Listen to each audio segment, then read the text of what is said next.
ये तो प्रूफ हो गया कि महादेव की इच्छा के बिना ना कुछ नहीं हो सकता। 1 2 3 4 माले नीचे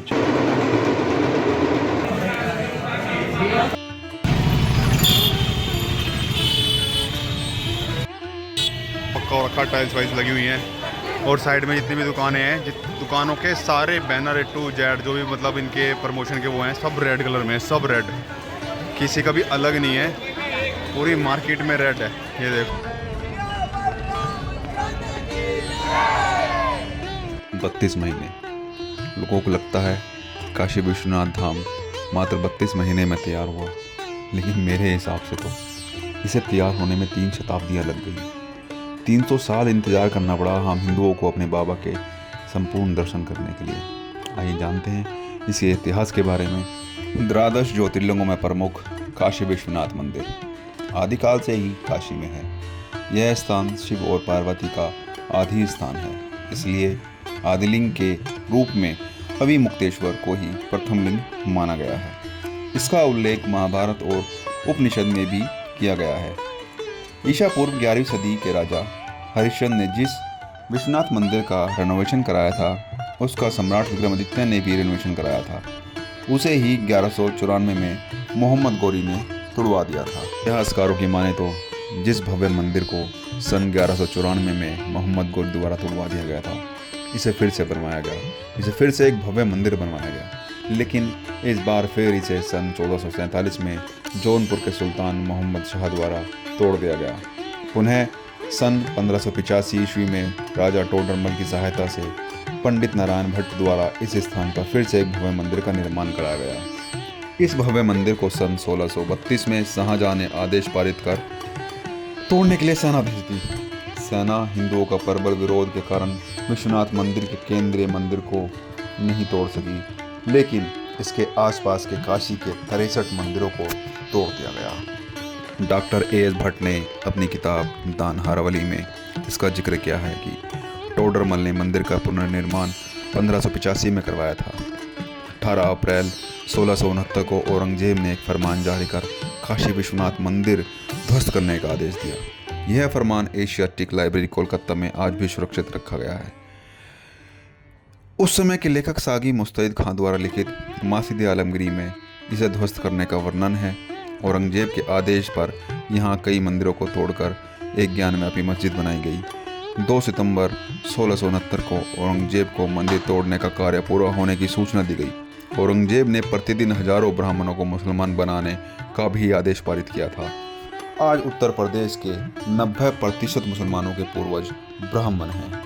सन 1752 से लेकर सन 1780 के बीच मराठा सरदार दत्ताजी सिंधिया व मल्हाराव होलकर ने मंदिर मुक्ति के प्रयास किए। 7 अगस्त 1770 ईस्वी में महादजी सिंधिया ने दिल्ली के बादशाह शाह आलम से मंदिर तोड़ने की क्षतिपूर्ति वसूल करने का आदेश जारी कर दिया, परंतु तब तक काशी पर ईस्ट इंडिया कंपनी का राज हो गया था और एक बार फिर मंदिर का नवीनीकरण रुक गया। फिर आया 1777 से 1780 का दौर।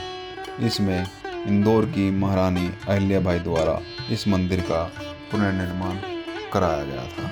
अहिल्याबाई होलकर ने इसी परिसर में विश्वनाथ मंदिर बनवाया, जिस पर पंजाब के महाराजा रंजीत सिंह ने सोने का छत्र बनवाया।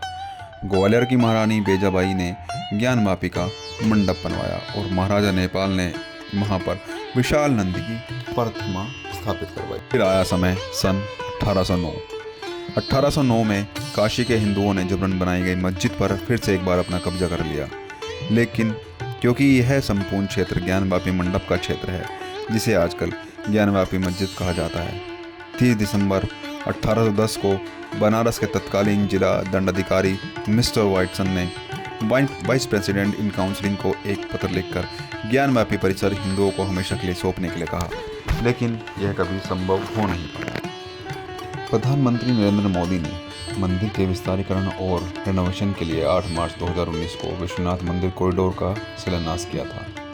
शिलान्यास के लगभग 2 साल 8 महीने बाद इस प्रोजेक्ट के 95% काम पूरा कर लिया था। माना जाता है कि इस पूरे कॉरिडोर का निर्माण करने में 340 करोड़ रुपए खर्च हुआ। हालांकि पूरे खर्च का अभी तक कोई अनुमान नहीं है। पूरे कॉरिडोर को लगभग 50,000 वर्ग मीटर के एक बड़े परिसर में बनाया गया है। इसका मुख्य दरवाज़ा गंगा की तरफ ललिता घाट से होकर विश्वनाथ कॉरिडोर को 3 भागों में बांटा गया है। पहला मंदिर का मुख्य भाग है जो लाल बलुआ पत्थर से बनाया गया है। इसके 4 बड़े बड़े गेट लगाए गए हैं। इसके चारों तरफ एक एक प्रदक्षिणा पथ बनाया गया है। संगमरमर के 22 शिलालेख लगाए गए हैं जिसका काशी की महिमा का वर्णन किया गया है। कॉरिडोर में लगभग 24 भवन हैं। इसमें मुख्य भवन, मंदिर परिसर, मंदिर चौक, मुमुक्षु द्वार, मुमुक्षु भवन, 3 तीर्थ सुविधा केंद्र, 4 shopping complex, multiplex home, city museum, Varanasi gallery, Japan जलपान केंद्र और गंगा व्यू कैंप आदि हैं। धाम की चमक बढ़ाने के लिए लगभग 5000 से ज़्यादा लाइटें लगाई गई हैं। हमारा मैं और ऋषि भाई थे।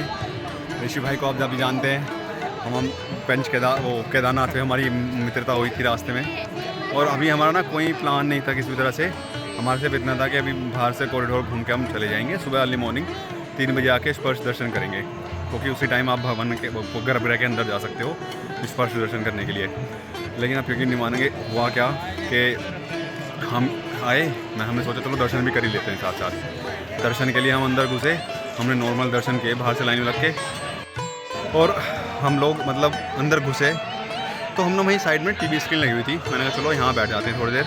मैंने कहा मैं ठीक से दर्शन कर नहीं पाया महादेव के, मैं मुख के दर्शन नहीं कर पाया, मतलब साइड से कर पाया था, साइड से ही कर पाया था।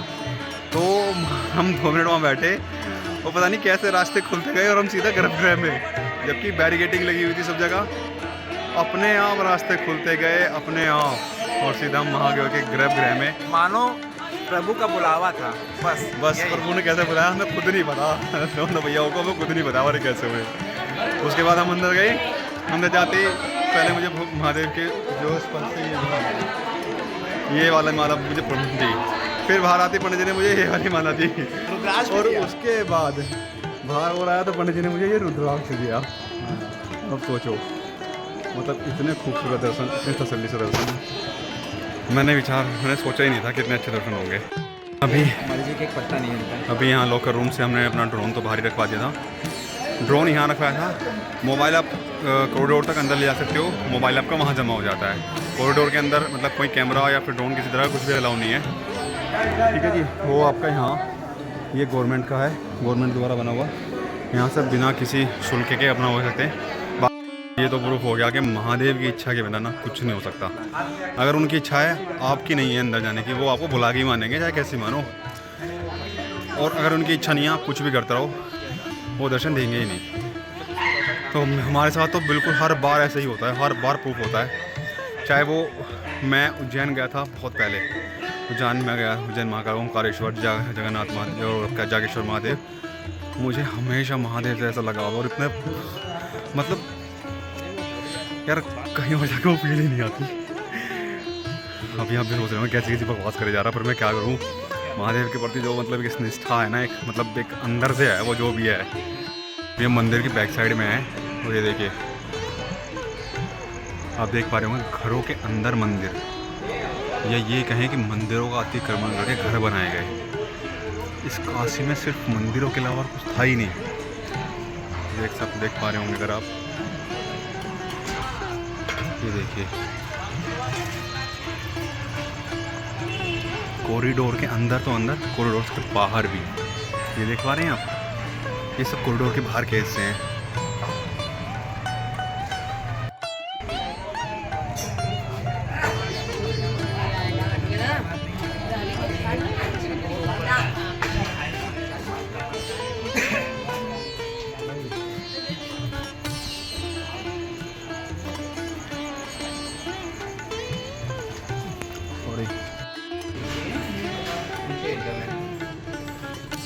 ये देखिए, ये है बाबा विश्वनाथ पाताल में।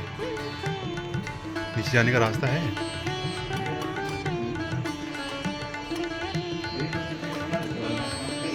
पातालेश्वर और विश्वनाथ महादेव।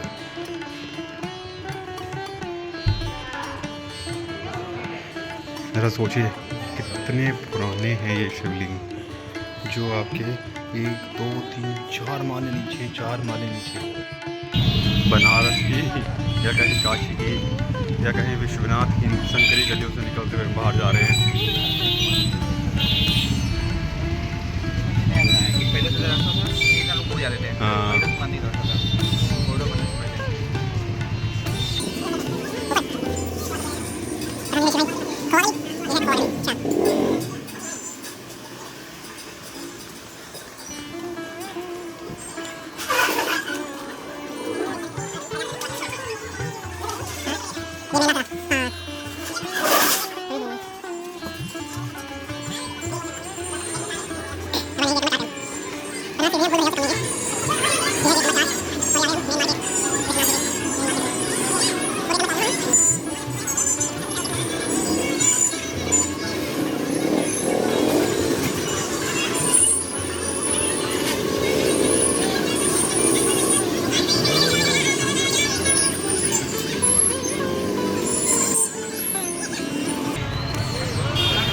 ये है गेट नंबर 4 और वो रही ज्ञानवापी मस्जिद, जहाँ महादेव ना जाने कब से इंतज़ार कर रहे हैं अपने मुक्त होने का। और ये देखिए त्रिशूल, महादेव का त्रिशूल। ये काशी का मेन बाज़ार है, पुराना बाज़ार। अभी हम जिस रास्ते से आए थे वो है नया बाज़ार, और ये है मेन काशी जो पुरानी काशी हुआ करती थी। ये देखिए ज़रा आप। और भाई ये शहर भी सोता नहीं है। मैं कह रहा हूँ, आपने दिल्ली एनसीआर में तो कुछ भी भीड़ नहीं है, जो भीड़ यहाँ आपको देखने को मिलेगी। आप गलियों में चले जाओ, आप चौराहों पे चले जाओ, आप मेन रोडों पे चले जाओ, आप कहीं भी चले जाओ, भीड़ भीड़ भीड़ भीड़। इसलिए क्या आता है, ये शहर भी सोता नहीं है। तो दोस्तों अभी जा रहे हैं मृत्युंजय मंदिर, हम महादेव के मृत्युंजय मंदिर जा रहे हैं। ये मंदाकिनी चौराहे से आप सीधे चलेंगे, जब मंदाकिनी चौराहे से सीधे आकर सीधे जाना पड़ेगा मृत्युंजय मंदिर। यह मान्यता है कि अगर कोई आदमी आके माथा टेक लेता है, पूजा कर लेता है, महादेव के दर्शन कर लेता है, तो वो काल मृत्यु नहीं मरता है।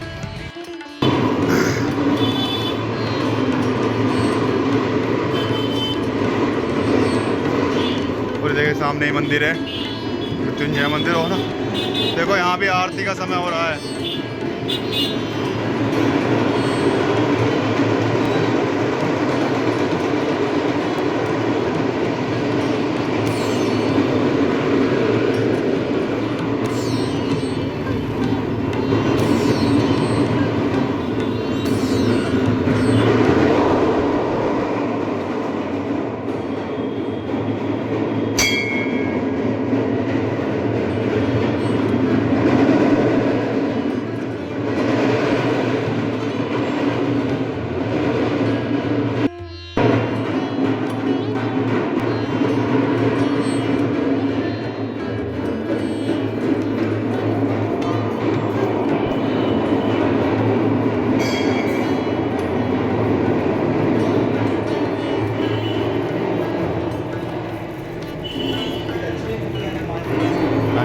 दक्षिण मुखी हनुमान जी। हनुमान जी का मंदिर है। ये दक्षिण मुखी हनुमान जी। तो जी महामृत्युंजय महादेव के दर्शन हमारे हो गए हैं, और अभी ऋषि भैया लेके जा रहे हैं हमको भैरव बाबा के मंदिर, काल भैरव। चले काल भैरव मंदिर के दर्शन होकर के, महादेव के दर्शन करने के बाद काल भैरव बाबा के मंदिर के दर्शन करने बहुत ज़रूरी होते हैं। यह है कि काल भैरव बाबा जो मंदिर हैं, काल भैरव बाबा जो हैं वो पूरे बनारस, पूरे काशी के कोतवाल हैं। उनके रहते हुए काशी का कुछ नहीं कोई बिगाड़ सकता, ये मान्यता है। महादेव के दर्शन के बाद बाबा के दर्शन करने बहुत ज़रूरी हैं। तो चलिए आपको भी दर्शन कराते हैं। और भाई काशी में रोड पार करना ये एक महाभारत से कम नहीं है।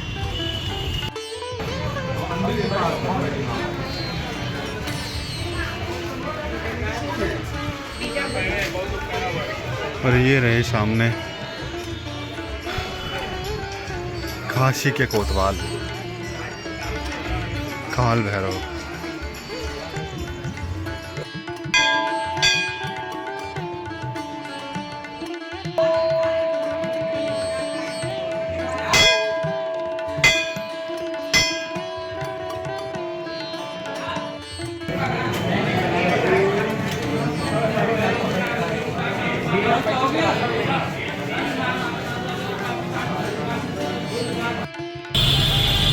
दर्शन हो गए हैं पूरे। काशी विश्वनाथ महादेव और आपका मृत्युंजय महादेव के मंदिर जो था ना, उनमें बहुत सारे शिवलिंग थे, बहुत सारे महादेव के दर्शन हुए। और फिर उसके बाद अपने जो काशी कोतवाल है हमारे काल भैरव जी, दर्शन भी पूरे हो गए हैं। अभी हम रिक्शा पकड़ के चल चुके हैं अपने कैंट की तरफ, वापस धर्मशाला। अब थक चुका हूँ मैं बिल्कुल, अब ज़्यादा जाकर सो जाऊँगा बस।